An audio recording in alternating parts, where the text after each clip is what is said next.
அநேக வேளைகளில் நாம் நம் கிரியைகளால் தேவனுடைய ரட்சிப்பை அல்லது அன்பை சம்பாதித்து விடலாம் என்று நம்புகிறோம். கிரியை அல்ல, கிருபைதான். நான் விசுவாச குறைவினால் தவறான முடிவெடுத்த போதும் தேவனின் கிருபையால் எவ்வாறு ஆபிரகாம் தேவனின் வாக்குத்தத்தத்தை பெற்றான் என்பது குறித்தே நாம் இன்று தியானிக்க போகிறோம்.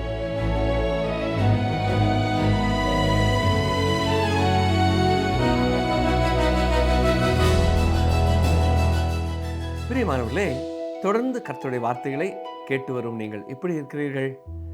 எங்களோடு தொடர்பு கொண்ட உங்களுக்கு நன்றி கூறுகிறோம். இந்த ஊழியங்களின் மூலமாய் பல மொழிகளிலே விநியோகம் செய்யப்படும் கர்த்தருடைய வசனங்களை அநேகர் கேட்கவும் அனைவருக்கும் அது பயனுள்ளதாய் அமையவும் தொடர்ந்து ஜெபித்துக் கொள்ளுங்கள். இன்று நாம் ஆதியாகமம் 17ஆம் அதிகாரம் 6 முதல் 18ஆம் அதிகாரம் 4ஆம் வசனம் வரைக்கும் சிந்திக்க போகிறோம். ஆதியாகமம் 17ஆம் அதிகாரம் 6ஆம் 7ஆம் வசனங்களை பாருங்கள். உன்னை மிகவும் அதிகமாய் பலுக பண்ணி உன்னிலே ஜாதிகளை உண்டாக்குவேன்.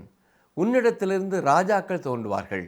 உனக்கும் உனக்கு பின்வரும் உன் சந்ததிக்கும் நான் தேவனாயிருக்கும்படி எனக்கும் உனக்கும் உனக்கு பின் தலைமுறை தலைமுறையாக வரும் உன் சந்ததிக்கும் நடுவே என் உடன்படிக்கையை நித்திய உடன்படிக்கையாக ஸ்தாபித்தேன். அருமையானவர்களே, தேவன் ஆபிரகாமுடன் எத்தகைய உடன்படிக்கையை செய்தார் கவனித்தீர்களா? அது ஒரு நித்திய உடன்படிக்கை. அது நித்தியமானது என்றால் அது இன்றும் நிச்சயமாக செல்லுபடியாகவும் உண்டு. நாம் கிறிஸ்துவை நம்பினால் தேவன் உங்களுக்கும் எனக்கும் நித்திய ஜீவனை வாக்குறுதி அளித்திருக்கிறார். அது தேவன் செய்த ஒரு உடன்படிக்கை.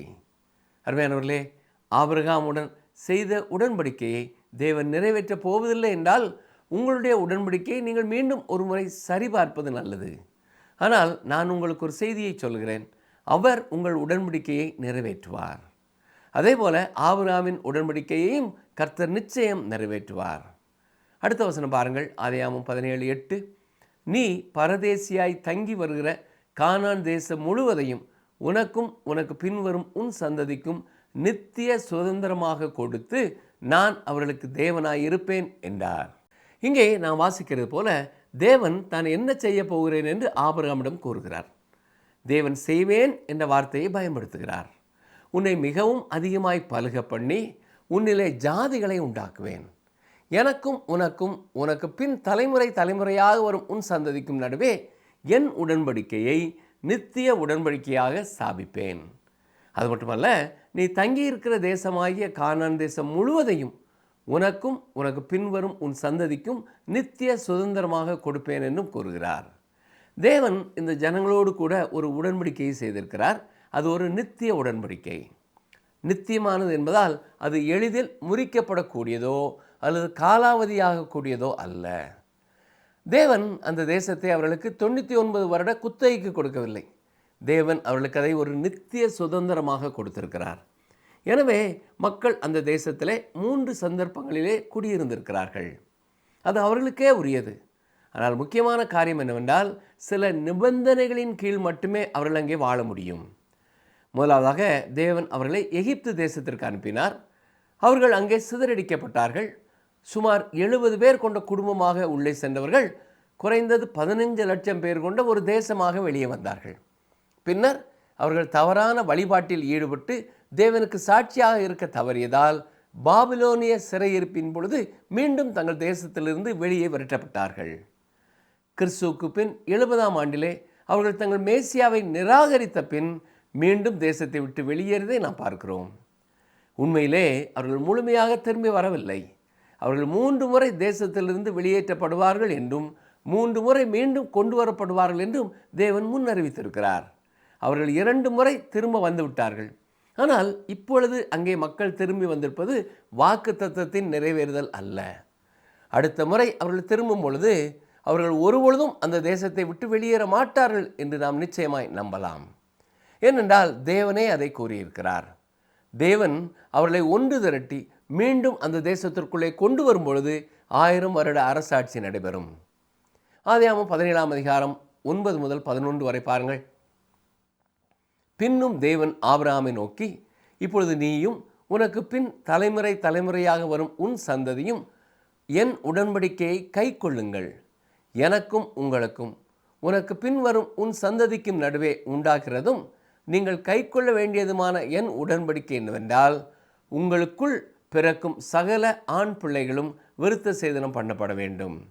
உங்கள் நுனித்தோலின் மாம்சத்தை விருத்த சேதனம் பண்ண கடவீர்கள். அது எனக்கும் உங்களுக்கும் உள்ள உடன்படிக்கைக்கு அடையாளமாயிருக்கும். விருத்த சேதனம் என்பது உடன்படிக்கையின் அடையாளமாகும். இஸ்ரவேலர்கள் அந்த உடன்படிக்கையில் உறுப்பினர்களாக ஆவதற்கு விருத்த சேதனம் செய்து கொள்ளவில்லை. மாறாக அவர்கள் தேவனிடத்திலிருந்து உடன்படிக்கையை பெற்றிருந்த காரணத்தினாலேயே விருத்த சேதனம் செய்து கொண்டார்கள். அருமையானவர்களே, இந்த நாட்களிலே விசுவாசிகளின் வாழ்க்கையிலே நற்செயல்கள் எந்த இடத்தில் இருக்கிறதோ அதே போலதான் அந்த நாட்களிலே விருத்த சேதனம். ரட்சிக்கப்படுவதற்காக நீங்கள் நல்ல காரியங்களை செய்வதில்லை. நீங்கள் ரட்சிக்கப்பட்டு இருப்பதனாலே நல்ல காரியங்களை செய்கிறவர்களாக இருப்பீர்கள். இதுதான் உலகத்திலே ஒரு வித்தியாசத்தை உண்டு பண்ணுகிறதாக இருக்கிறது. அவருடைய பிள்ளைகள் ஆவதற்கு நாம் நன்மைகளையும் தான தர்மங்களையும் பண்ணுவதில்லை. நாம் அவருடைய பிள்ளைகளாக இருப்பதனாலே நன்மை செய்கிறவர்களாக இருக்க வேண்டும். வாலிபன் ஒருவன் தன் வீட்டை விட்டு வெளியேறினான். அவன் பல பிரச்சனைகளிலே மாட்டிக்கொண்டான்.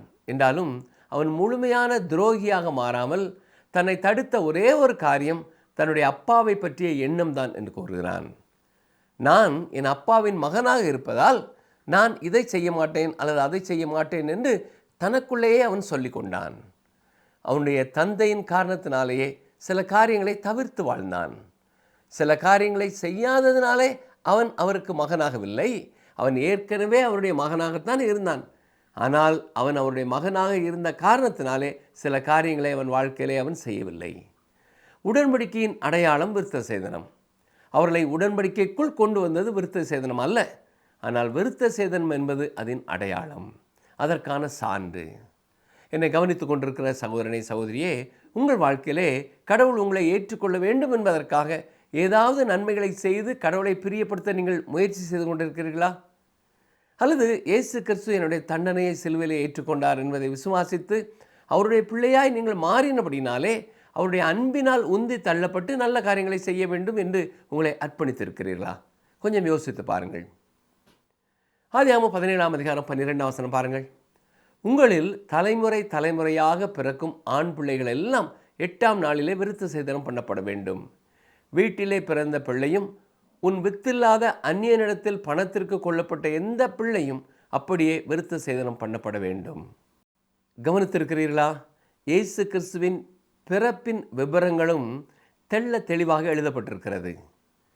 இயேசு பாலனாக பிறந்த பொழுது எல்லா கட்டளைகளும் கைக்கொள்ளப்பட்டன. அவர் ஆபிரகாமின் குமாரனாக பிறந்தார் என்பது சொல்லப்பட்டிருக்கிறது. தாவீதின் மைந்தனாக பிறந்தார் என்பதும் சொல்லப்பட்டிருக்கிறது. ஆபிரகாம் வம்ச வழியிலே அவர் பிறந்ததினாலே 8வது நாளிலே விருத்த சேதனம் செய்யப்பட்டார். அப்போஸ்தலனாகிய பவுல் கலாத்தியர் 4:5 இவ்வாறு கூறியிருக்கிறார். வாசிக்கிறேன். காலம் நிறைவேறின போது ஸ்திரீனிடத்தில் பிறந்தவரும் நியாயப்பிரமாணத்திற்கு கீழானோருமாகிய தம்முடைய குமாரனை தேவன் அனுப்பினார். சரி, தொடர்ந்து ஆதியாகமம் 17ஆம் அதிகாரத்திற்கு வருவோம். 13ஆம் வசனத்தை பாருங்கள். உன் வீட்டிலே பிறந்த பிள்ளையும் உன் பணத்துக்கு கொள்ளப்பட்டவனும் விருத்த சேதனம் பண்ணப்பட வேண்டியது அவசியம். இப்படி என் உடன்படிக்கை உங்கள் மாம்சத்திலே நித்திய உடன்படிக்கையாக இருக்க கடவுது. மீண்டும் விருத்த சேதனம் உடன்படிக்கையின் அடையாளம் என்பதை பார்க்கிறோம். உடன்படிக்கை செய்து கொள்வதற்காக அப்படி செய்ய வேண்டியதில்லை. ஏற்கனவே தேவன் அவர்களோடு ஒரு உடன்படிக்கை செய்து விட்டார். அருமையானவர்களே, மீண்டும் அநேகர் இதை குறித்து தவறான எண்ணம் உள்ளவர்களாக இருக்கிறார்கள். ஒரு திருச்சபையிலே சேர்ந்தால் ஞானஸ்நானம் பெற்றால் அவர்கள் ரட்சிக்கப்படுவார்கள் என்று நினைக்கிறார்கள். இல்லை, ரட்சிப்பை பெற்றுக்கொள்வதற்காக இவைகளை நீங்கள் செய்ய முடியாது. நீங்கள் ரட்சிக்கப்பட்டவர்கள் ஆனால் திருமுழுக்கு பெற்று திருச்சபையின் அங்கமாக சேர முடியும். ஒரு குதிரை வண்டியை குதிரைக்கு பின்னால் தான் வைக்க வேண்டுமே ஒழிய குதிரைக்கு முன்னால் வைக்க முடியாது. அநேகர் குதிரைக்கு முன்னால் குதிரை வண்டியை வைக்கிறார்கள். ஆதியாகமம் 17:14 பாருங்கள். நுனித்தோலின் மாம்சம் விருத்த சேதனம் பண்ணப்படாதிருக்கிற நுனித்தோல் உள்ள ஆண் பிள்ளை இருந்தால் அந்த ஆத்துமா என் உடன்படிக்கையை மீறினபடியால் தன் ஜனத்தில் இராதபடிக்கு அறுப்புண்டு போவான் என்றார். கீழ்ப்படியாதவர்கள் இருந்தார்கள்.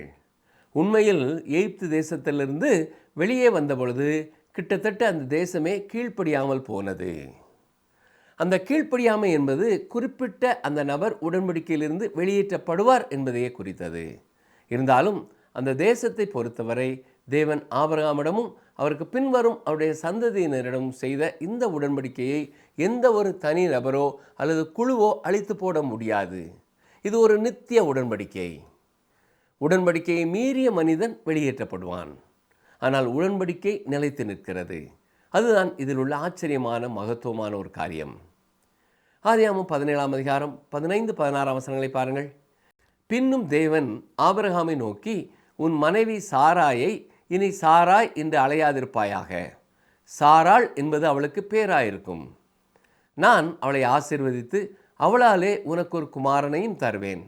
அவள் ஜாதிகளுக்கு தாயாகவும் அவளாலே ஜாதிகளின் ராஜாக்கள் உண்டாகவும் அவளை ஆசீர்வதிப்பேன் என்றார். முன்பு ஆபிரகாமின் மனைவியின் பெயர் சாராய் என்று கூறப்பட்டிருந்தது. இப்பொழுது அவளுடைய பெயர் சாராள் என்று மாற்றப்படுகிறது. வயது சென்ற ஆபிரகாம் திரளான ஜாதிகளுக்கு தகப்பன் என்று அழைக்கப்படுவான் என்றால், சாராளும் ஜாதிகளுக்கு தாய் என்றுதான் அழைக்கப்படுவாள். ஆதியாகமம் 17:17 பாருங்கள். அப்பொழுது ஆபிரகாம் முகங்குப்புற விழுந்து நகைத்து, 100 வயதானவனுக்கு பிள்ளை பிறக்குமோ, 90 வயதான சாராள் பிள்ளை பெறுவாளோ என்று தன் இருதயத்திலே சொல்லிக்கொண்டு. வயது முதிர்ந்த ஆபிரகாம் இதை கேட்டு சிரிக்கிறார். இது அவிசுவாசத்தினால் வந்த சிரிப்பல்ல. இது போன்ற ஒரு காரியம் நடக்கப் போகுது என்கிற சுத்தமான மகிழ்ச்சியினாலே வந்த சிரிப்பு என்று சொல்லலாம். உங்கள் வாழ்க்கையிலேயும் இதை போன்ற அனுபவங்கள் ஏற்பட்டிருக்கும் என்று நான் நினைக்கிறேன். அற்புதமான காரியங்களை தேவன் நமக்கு செய்யும் பொழுது உண்மையிலே நமக்கே தெரியாமல் நாம் மகிழ்ச்சியினாலே சிரிப்போம். அந்த நேரத்திலே வேறு என்ன செய்வதென்றே தெரியாமல் அந்த அதிசயத்தை எண்ணி வியந்து சிரிப்போம். இதுவரை கேள்விப்பட்டிராத ஒரு காரியமாய் இது இருக்கலாம். அங்கே சாராளுடைய கற்பத்தின் செத்த நிலை இருந்தது.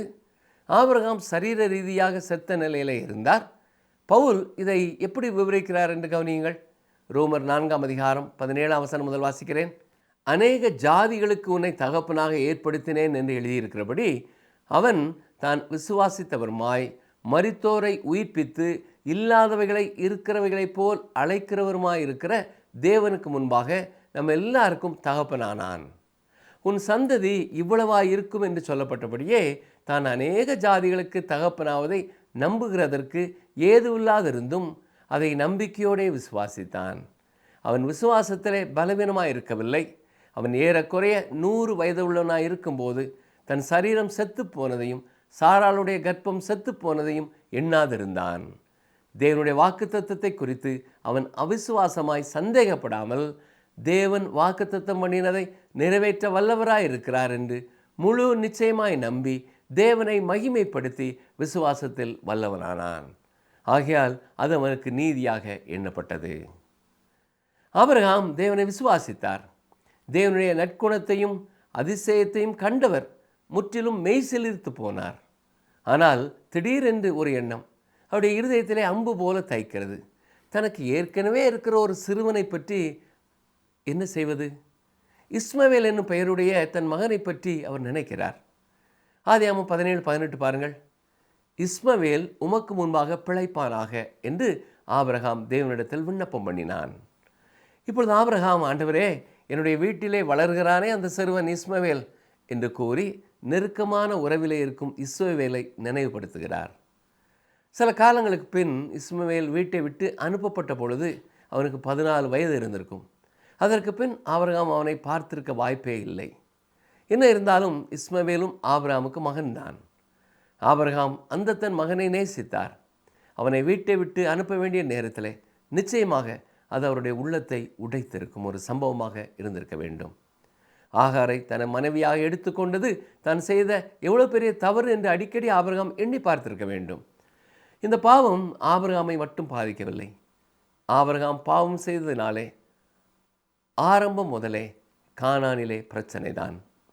சின்ன பாவம் தானே, எப்படியாவது அதை விட்டுவிடலாம் என்று எண்ணிக்கொண்டே இருக்கிறீர்களா?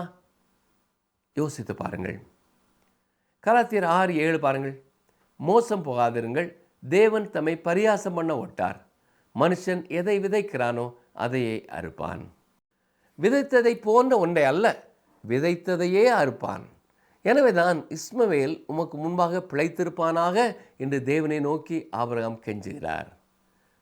ஆதியாகமம் 17:19 அப்பொழுது தேவன், உன் மனைவியாகிய சாராள் நிச்சயமாய் உனக்கு ஒரு குமாரனை பெறுவாள். அவனுக்கு ஈசாக்கு என்று பெயரிடுவாயாக.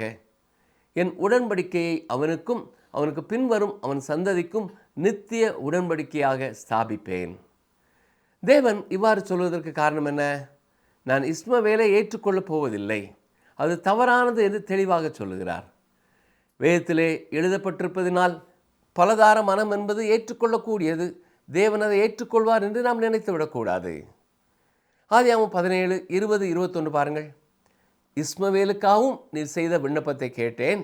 நான் அவனை ஆசீர்வதித்து அவனை மிகவும் அதிகமாக பலகவும் பெருகவும் பண்ணுவேன். அவன் 12 பிரபுக்களை பெறுவான். அவனை பெரிய ஜாதியாக்குவேன். வருகிற வருஷத்தில் குறித்த காலத்திலே சாராள் உனக்கு பெறப்போகிற ஈசாக்கோடே நான் என் உடன்படிக்கையை ஏற்படுத்துவேன் என்றார். தேவன் தாம் கொடுத்த வாக்குறுதியில் உறுதியாக இருக்கிறார். ஏற்கனவே கொடுத்த அந்த வாக்குறுதியிலே அவர் எவ்வளவும் விலகவில்லை. அவர் வேண்டாம் என்று ஒதுக்கி போடவும் இல்லை. தான் செய்வேன் என்று சொன்ன அதே காரியத்தை அவர் செய்ய போகிறார். இந்த வசனத்தில் ஈசாக்கு ஏற்கனவே பிறந்து விட்டது போல் அவர் பேசுகிறார். வரப்போகிற வருடத்திலே என்று சொல்லி குறிப்பிட்ட காலத்தை குறித்தும் சொல்கிறார். என்றாலும் அது இன்னமும் நடைபெறவில்லை. ஆனால் இனி நடைபெறப் போகிறது. ஆதியாகமம் 17, 22 பாருங்கள். தேவன் ஆபிரகாமோடே பேசி முடித்த பின்பு அவர் அவனை விட்டு எழுந்தருளினார். வேறு வார்த்தைகளிலே சொல்ல வேண்டுமென்றால், ஆபிரகாம், நீ இனி அமைதியாக இரு, போதும் என்று ஆண்டவர் சொல்லுகிறார். அருமையான சகோதரனை, சகோதரியே, நம்முடைய வாழ்க்கையிலும் கூட சில காரியங்களை குறித்து நாம் ஆண்டவரிடத்திலே ஜெபிப்பதை நிறுத்தி இருப்போம். ஏனென்றால் ஏற்கனவே நாம் அதை குறித்து எவ்வளவோ ஜெபித்து விட்டோம். இனி அதற்கு மேல் நாம் ஜெபிப்பதற்கு ஒன்றுமில்லை. ஏனென்றால் அவர் நமக்கு தரப்போகிறார் என்ற நிச்சயம் நமக்குள்ளே கடந்து வந்திருக்கும். ஆனால் இன்னும் சிலர் ஆண்டவர் கொடுப்பார் என்ற விஷயத்தை பெற்ற பின்னரும் கூட தொடர்ந்து தேவனிடத்திலே அதை குறித்து முறையிட்டு கொண்டே இருப்பார்கள். தேவன் கொடுத்த விடை, அவர்கள் கேட்ட காரியம் அவருக்கு கொடுக்கப்பட மாட்டாது. இந்த விடையாக இருந்தாலும் தொடர்ந்து கேட்டுக்கொண்டே இருப்பார்கள். இஸ்மவேலை குறித்து கூட நீ ஜெபிக்க வேண்டாம், ஏனென்றால் வரும் வருடத்திலே நான் உனக்கு ஒரு மகனை கொடுக்க போகிறேன் என்று தேவன் தெளிவாய் கூறிவிட்டார். அருமையானவர்களே, தேவன் இல்லை, வேண்டாம், முடியாது என்று சொன்ன காரியங்களுக்காக நீங்கள் தொடர்ந்து ஜெபித்து கொண்டிருக்கிறீர்களா? அப்படி என்றால் அவ்வாறு நீங்கள் ஜெபிப்பதினாலே எந்த பயனும் ஏற்பட போவதில்லை என்பதை புரிந்து கொள்ள வேண்டும். அது மட்டுமல்ல, ஆண்டவரிடத்தில் நீங்கள் கேட்டு உங்களுக்கு தருவேன் என்று வாக்கு கொடுத்த ஏதாவது காரியத்தை குறித்தும் திரும்ப திரும்ப அவரை தொந்தரவு செய்வது போல நீங்கள் ஜெபித்து கொண்டிருக்கவும் அவர் விரும்பவில்லை. அவர் கொடுக்க போகிறேன் என்று சொன்ன காரியத்தை குறித்து நீங்கள் நன்றியோடு அவருக்கு ஸ்தோத்திரம் செலுத்துங்கள். ஆபிரகாம் ஜெபித்த ஜெபத்திற்கு தேவன் பதிலளித்தார். இருந்தாலும் அவருடைய உடன்படிக்கையை பொறுத்த மட்டிலும் அதை இஸ்மவேலோடு அவர் செய்யவில்லை, ஈசாக்கோடே அவர் செய்தார். எனவே தேவனுடைய மனதை மாற்ற ஆபிரகாம் அதை பற்றி பேச வேண்டியதில்லை. இன்று சிலர் தேவன் விடை கொடுக்க விரும்பாத காரியத்தை குறித்தும் தொடர்ந்து தேவனை தொந்தரவு செய்து கொண்டே இருப்பார்கள். எதையுமே நாம் அவருடைய சித்தத்தின்படி கேட்டால் அதற்கு பதில் அளிப்பேன் என்று அவர் சொல்லியிருக்கிறார். வேத வசனத்திலே அவருடைய சித்தம் என்ன என்பதை நாம் அறிந்திருக்கிறோம். எனவே அதன் அடிப்படையிலே நாம் ஜெபிக்கும் பொழுது ஆண்டவர் நிச்சயமாய் உங்களுக்கும் பதில் கொடுக்கிறவராய் இருக்கிறார். ஆதியாகமம் 17 அதிகாரம் 23 முதல் 27 வரை பாருங்கள். அப்பொழுது ஆபிரகாம் தன் குமாரனாய் இஸ்மவேலையும் தன் வீட்டிலே பிறந்த யாவரையும் தான் பணத்திற்கு கொண்ட அனைவருமாகிய தன் வீட்டில் உள்ள ஆண் பிள்ளைகள் எல்லாரையும் சேர்த்து தேவன் தனக்கு சொன்னபடி அவர்கள் நுனித்தோலின் மாம்சத்தை அந்நாளிலே தானே விருத்த சேதனம் பண்ணினான். ஆபிரகாமுடைய நுனித்தோலின் மாம்சம் விருத்த சேதனம் பண்ணப்படும் போது அவன் 99 வயதாக இருந்தான். அவனுடைய குமாரன் இஸ்மவேலுடைய நுனித்தோலின் மாம்சம் விருத்த சேதனம் பண்ணப்படும் போது அவன் 13 வயதாக இருந்தான். ஒரே நாளில் ஆபிரகாமும் அவன் குமாரன் இஸ்மவேலும் விருத்த சேதனம் பண்ணப்பட்டார்கள். வீட்டிலே பிறந்தவர்களும் அந்நியரிடத்திலே பணத்திற்கு கொல்லப்பட்டவர்களுமாகிய அவன் வீட்டு மனுஷர் எல்லாரும் அவனோட கூட விருத்த சேதனம் பண்ணப்பட்டார்கள். ஏற்கனவே இதை குறித்து நாம் பார்த்தோம். தேவன் ஆபிரகாமோடு செய்த உடன்படிக்கைக்கு அடையாளம்தான் விருத்த சேதனம். இஸ்மவேல் ஏன் இதில் சேர்த்து கொள்ளப்பட்டான் என்று சிலர் கேட்கலாம். ஏன் தெரியுமா? தேவன் இஸ்மவேலையும் ஆசீர்வதித்து அவனையும் அதிகமாக பலுகவும் பெருகவும் பண்ணுவேன் என்று கூறியிருக்கிறார் இல்லையா? அந்த காரணத்தினாலே தான். என்றாலும் தேவன் ஆபிரகாமுக்கு கூறிய வாக்குத்தத்தத்தின் மகன் அவன் அல்ல. தேவன் பயன்படுத்த போகும் தேசத்தின் தகப்பன் அவன் அல்ல. அவனுடைய வழியிலே மேசியா தோன்றப் போவதில்லை. ஈசாக்கை குறித்து தேவன் எதை முன் குறித்தாரோ, எதை முன் அறிவித்தாரோ அதையே அவர் செயல்படுத்த போகிறார். சரி, தொடர்ந்து 18ஆம் அதிகாரத்திலும் சில வசனங்களை பார்ப்போம். இந்த 18, 19ஆம் அதிகாரங்கள் ஏன் வேத புத்தகத்திலே சேர்க்கப்பட்டிருக்கிறது என்ற கேள்வியோடு ஒருவேளை நீங்கள் இருக்கலாம். ஏனென்றால் இது ஆபிரகாமின் வாழ்க்கை வரலாற்றிலிருந்து விலகிச் செல்கிறது என்று யோசிக்கலாம். இந்த அதிகாரங்களிலே சோதோம் குமோரா பட்டணங்களின் அழிவை குறித்து நாம் பார்க்கிறோம். இது மிக நீண்ட அதிகாரமாய் செல்கிறது. இதில் சோதோம் குமோரா பட்டணங்களின் நியாய தீர்ப்பை குறித்து தேவன் ஆபிரகாமுக்கு சொல்வதையும் அந்த பட்டணங்களுக்காக ஆபிரகாம் தேவனிடத்திலே விண்ணப்பம் செய்வதையும் பார்க்கிறோம். இது தேவனால் ஆசீர்வதிக்கப்பட்ட கிறிஸ்தவ வாழ்க்கையிலே தேவனோடு நெருங்கி ஜீவிக்கும் வாழ்க்கைக்கு அடையாளமாய் இருக்கிறது. ஆனால் 19ஆம் அதிகாரத்திலே சோதோம் குமோரா பட்டணத்தில் லோத்துவின் வாழ்க்கையை குறித்து நாம் பார்க்க போகிறோம். அங்கே அவனுடைய வாழ்க்கை பாழாய் போன ஒரு வாழ்க்கை என்று சொல்லலாம். இதற்கெல்லாம் காரணம் ஒரு நாளிலே அவன் செய்த அந்த தீர்மானம்தான். துரதிர்ஷ்டவசமாக இன்றும் நாம் இப்படி 2 விதமான மக்கள் கூட்டத்தையும் கிறிஸ்தவ சமுதாயத்திலே பார்க்கிறோம். ஆசீர்வதிக்கப்பட்ட வாழ்க்கை வாழ்பவர்கள் ஒருபுறம், பாழாய் போன வாழ்க்கை வாழ்பவர்கள் மறுபுறம். தங்கள் வாழ்க்கையை சிதைத்து கொண்டே சிலர் இருக்கிறார்கள். அவர்கள் தேவனுடைய சித்தத்திலிருந்து முற்றிலும் விலகி போனவர்கள். அவர்கள் தங்கள் ரட்சிப்பை இழந்து விட்டார்கள் என்று நான் ஒரு காலம் சொல்ல மாட்டேன். ஆனால் அவர்கள் நிச்சயமாக மற்ற அனைத்தையும் இழந்து விட்டார்கள். பவுல் என்று சொல்கிறார் பாருங்கள், அவர்கள் ரட்சிக்கப்படுகிறார்கள், ஆனால் அது அக்கினியினால் தப்பி பிழைப்பது போல இருக்கிறது என்று 1 கொரிந்தியர் 3:15 கூறியிருக்கிறார். இப்பொழுது ஆதியாகமம் 18:1 வாசிக்கிறேன். பின்பு கர்த்தர் மம்ரேயின் சமபூமியிலே அவனுக்கு தரிசனமானார். அவன் பகலின் உஷ்ண வேளையில் கூடார வாசலிலே உட்கார்ந்திருந்து. இப்பொழுது வயது முதிர்ந்த ஆபிரகாம் மம்ரேயின் சமவெளியிலே வாழ்ந்து கொண்டிருக்கிறார். வெயில் அதிகமாக இருக்கிறது. எனவே வெளியில் எங்கும் செல்ல முடியாமல் கூடார வாசலிலே உட்கார்ந்திருக்கிறார். ஆதியாகமம் 18:2 பாருங்கள். தன் கண்களை ஏறெடுத்து பார்க்கும்போது இதோ 3 புருஷர் அவனுக்கு எதிரே நின்றார்கள். அவர்களை கண்டவுடனே அவன் கூடார வாசலிலிருந்து அவர்களுக்கு எதிர்கொண்டு ஓடி தரை மட்டும் குனிந்து. பிரியமானவர்களே, ஆபிரகாமுடைய வாழ்க்கையிலே காணப்பட்ட விருந்தோம்பலை கவனித்தீர்களா? கடந்த அதிகாரத்தை நாம் படிக்கும் பொழுது எகிப்திற்கு போன வியாபாரிகளுக்கு ஆபிரகாம் உபசரணை செய்தார் என்ற ஒரு சம்பவத்தை சிந்தித்தோம். ஒருவேளை அது கற்பனையாக இருந்தாலும் ஆபிரகாமுடைய குணம் அப்படித்தான் இருக்கிறது. இங்கேயும் முன்பின் தெரியாத 3 பேரை கண்டவுடனே கூடார வாசலிலிருந்து அவர்களுக்கு எதிரே ஓடி சென்று தரை மட்டும் குனிந்து அவர்களை வாழ்த்துகிறார். ஆதியாகமம் 18 3-4 வசனங்கள். ஆண்டவரே, உம்முடைய கண்களில் எனக்கு கிருபை கிடைத்ததானால் நீர் உமது அடியேனை விட்டு கடந்து போக வேண்டாம். கொஞ்சம் தண்ணீர் கொண்டு வரட்டும். உங்கள் கால்களை கழுவி மரத்தடியில் சாய்ந்து கொண்டிருங்கள்.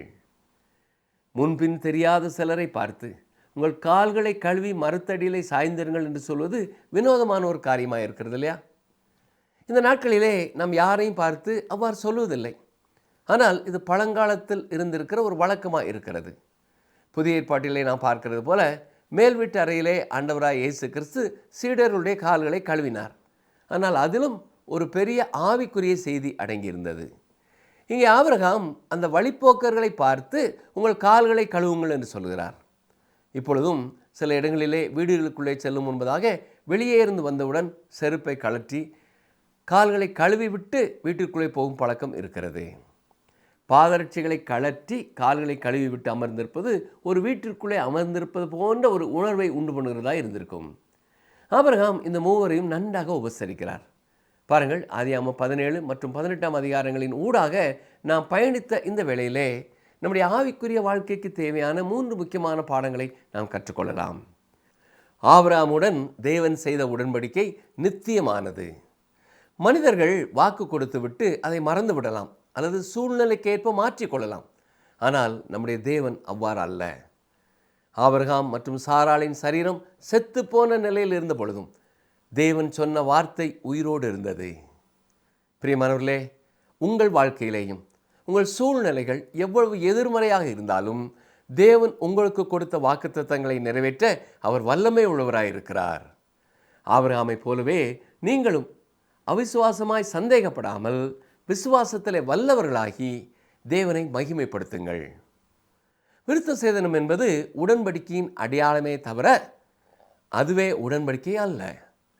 ஒரு மகன் தனது தந்தைக்கு கீழ்ப்படிவதால் அவன் மகனாவதில்லை, அவன் மகனாக இருப்பதனாலேயே தந்தைக்கு கீழ்ப்படுகிறான்.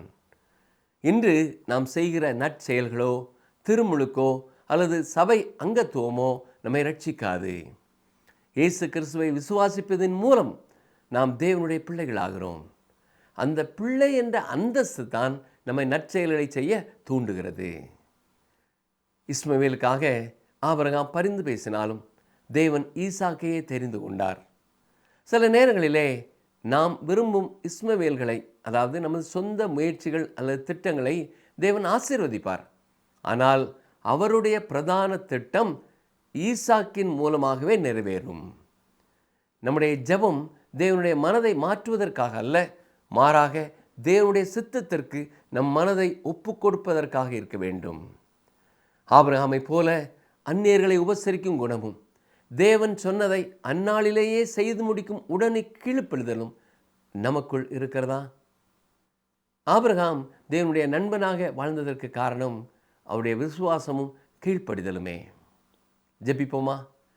எங்களை நேசிக்கிற எங்கள் அன்பின் ஆண்டவரே, எங்கள் வாழ்க்கையிலையும் நீர் கொடுத்திருக்கிற வாக்குத்தத்தங்களுக்காக உமக்கு நன்றி செலுத்துகிறோம். நீர் அதை நிறைவேற்றுவீர் என்று முழு நிச்சயமாய் நம்பி நாங்கள் உம்மை மகிமைப்படுத்தி விசுவாசத்தில் வல்லவர்களாக நீர் எங்களுக்கு கிருபை செய்ய வேண்டும் என்று கேட்கிறோம். துதி கன மகிமை எல்லாவற்றும் உமக்கே செலுத்துகிறோம். இந்த நிகழ்ச்சியை கேட்கிற ஒவ்வொரு தனிநபரையும் குடும்பங்களையும் கர்த்தர் ஆவிக்குரிய சகல ஆசீர்வாதங்களினாலும் ஆசீர்வதிக்க கேட்கிறோம். இயேசு கிறிஸ்துவின் நாமத்தினாலே வேண்டிக் கொள்கிறோம் பிதாவே, ஆமென்.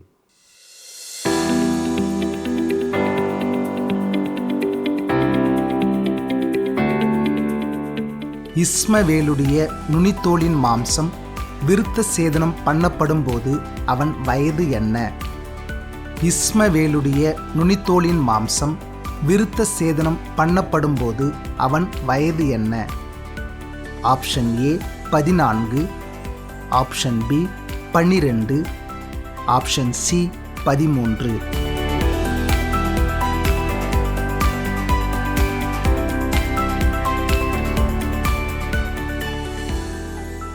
வாக்கு கடங்கா பெருமூச்சுகளோடு நமக்காக பிதாவிடம் பரிந்து பேசுகிற பரிசுத்த ஆவியானவர் இன்று உங்களோடு இடைப்பட்டிருப்பார் என்று நம்புகிறேன். நல்லோர் மீதும் தீயோர் மீதும் மழையை பெய்ய செய்கிற தேவரின் புத்திரராக நாம் இருப்பதையே தேவன் விரும்புகிறார். அவரின் பிள்ளைகளாக நாம் வாழும்போது அது அநேகரை தேவராஜ்யத்திற்குள்ளாக வழிநடத்தும் அல்லவா? இருளில் இருக்கும் மாந்தர்களுக்கு நாம் ஒளியின் தேவனின் ஜீவ ஒளியை காண்பிப்பது அதிக முக்கியம் அல்லவா? அந்நியரை உபசரிக்க நாடுங்கள், ஆபிரகாமை போல. இந்த நிகழ்ச்சி உங்களுக்கு பிடிச்சிருக்கா? அப்ப இப்பவே மிஸ்டர் கால் கொடுங்க. பரிசு வெல்றது நீங்களாவும் இருக்கலாம்.